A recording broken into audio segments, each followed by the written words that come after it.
Pusat nanti tugas kita adalah membagi secara adil seluruh proyek-proyek nasional kita.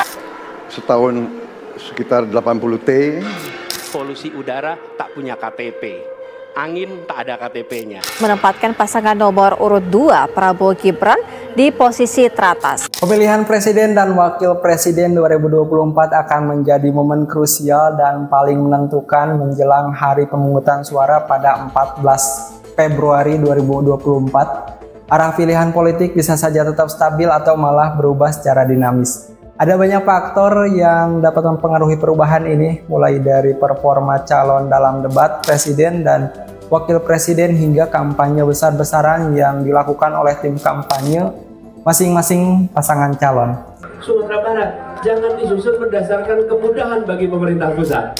Jika kita mengingat kembali Pilpres 2014, kampanye terbuka pasangan Joko Widodo dan Yusuf Kala ditutup dengan konser Salam Dua Jari oleh Slank yang berhasil menghipnotis pemilih. Mungkin kalau masuk rekor adalah lagu paling cepat ngetop di seluruh dunia. Ayo kita nyanyikan buat perubahan. Salam Dua Jari. Di media sosial, tagar akhirnya milih Jokowi yang dicuit oleh artis Sherina Munaf juga menjadi perbincangan hangat. Di dalam Pilpres yang berlangsung panas tersebut, Jokowi JK unggul dengan suara 53,15%. Dan pasangan Prabowo Subianto dan Hatta Rajasa mendapatkan suara 46,85%. 5 tahun setelahnya Jokowi kembali menang dengan selisih 11% dengan perolehan suara 55,5%. Melawan 44,5% dari pasangan Prabowo dan Sandiaga Uno. Dan saat ini pertarungan kandidat dalam Pilpres masih dinamis dan volatilitas suara masih terjadi. Potensi Pilpres akan berlangsung 2 ataupun 1 putaran masih sama-sama terbuka. Survei yang dilakukan oleh LSN juga pada 28 Desember hingga 2 Januari melibatkan 1.420 responden dari 38 provinsi menunjukkan bahwa Prabowo Gibran mendapatkan 49,5%, Anies Cak Imin 24,3% dan Ganjar Mahfud 20,5%. Belum adanya calon yang berhasil mendapatkan suara di atas 50% dan bisa jadi ya karena 3 pasangan calon yang maju sehingga peluang untuk mendapatkan suara di atas 50% menjadi lebih berat. Tetapi pasangan nomor urut 2 masih bisa mendapatkan peluang untuk memenangkan Pilpres 1 putaran dengan hasil survei 49,5%. Tapi apakah pemilih 02 ini akan semua ikut terjun ke lapangan pada 14 Februari nanti? Dan ini yang perlu diperhatikan sebenarnya. Tapi baru-baru ini pasangan Anies Mohaimin maupun Ganjar Mahfud sama-sama berebut untuk mendapatkan 1 tiket untuk menuju putaran kedua. Kami memang selalu berencana untuk 2 putaran dan insya Allah kita masuk ke putaran kedua. Sementara itu pasangan Prabowo Gibran sebenarnya sudah dipastikan mengamankan 1 tiket apabila terjadi 2 putaran.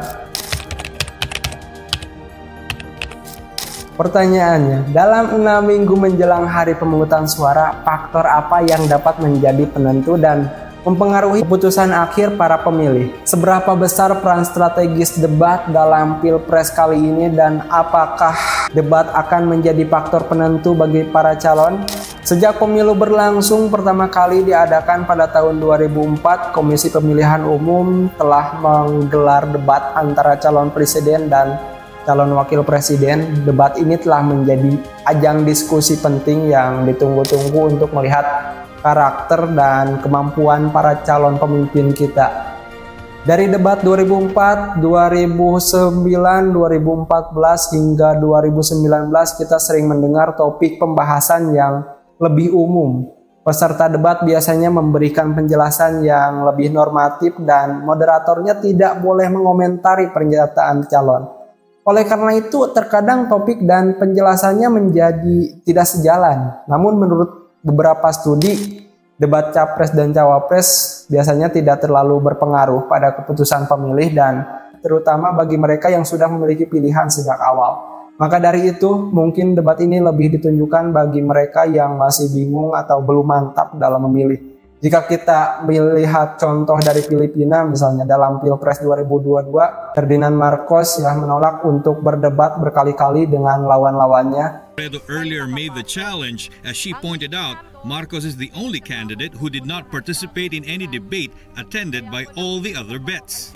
Namun hasilnya apa? Dia tetap menjadi presiden. Dan oleh karena itu mungkin debat bukan faktor yang menjadi penentu yang begitu besar gitu.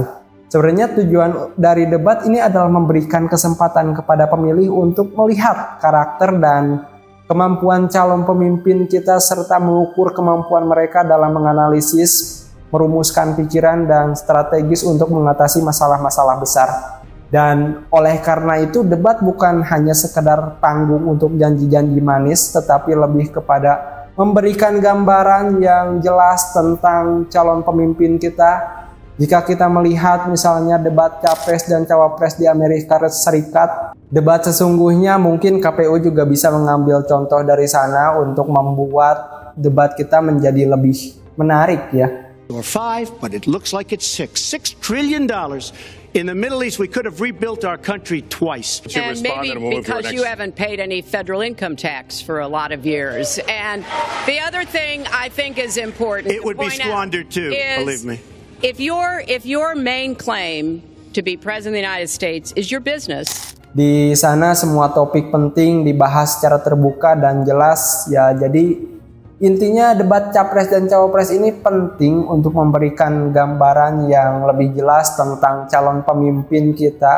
Mungkin juga bukan menjadi faktor penentu utama bagi para pemilih terkait efek debat ini. Sejumlah literatur menemukan adanya batasan efek debat terhadap pilihan seseorang dalam pemilu. Dalam konteks Indonesia misalnya, debat capres-cawapres memang menjadi bagian penting dalam proses pemilihan umum. Meskipun tidak selalu menjadi faktor penentu, debat tetap memberikan wawasan yang berharga yang masih mempertimbangkan pilihannya. Dengan demikian ya, debat tetap memiliki peran strategis dalam membentuk persepsi publik terhadap calon pemimpin dan memperkaya diskusi politik di tengah masyarakat.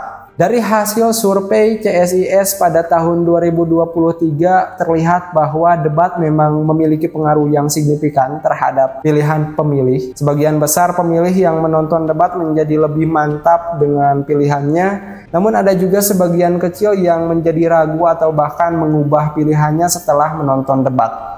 Di Indonesia, debat diperkirakan dapat berkontribusi, memoderasi, atau mengoreksi putusan akhir pilihan seseorang dalam pemilu di kisaran 5-10%. Dan hal ini tentu memiliki dampak strategis terutama dalam sistem pemilu presiden 2 putaran, di mana debat dapat menjadi faktor penentu apakah pilpres akan berlangsung 2 atau 1 putaran.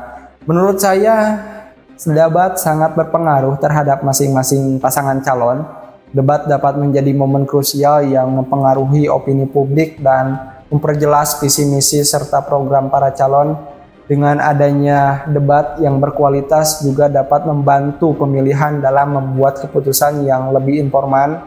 Selain itu, ya debat juga dapat menjadi faktor penentu apakah pilpres akan berlangsung 1 atau 2 putaran. Dengan demikian, debat capres dan cawapres memang memiliki peran yang penting untuk proses pemilihan presiden. Melalui debat, pemilih dapat lebih jelas memahami visi, program pasangan calon, serta meminimalkan pengaruh gimmick politik yang tidak relevan.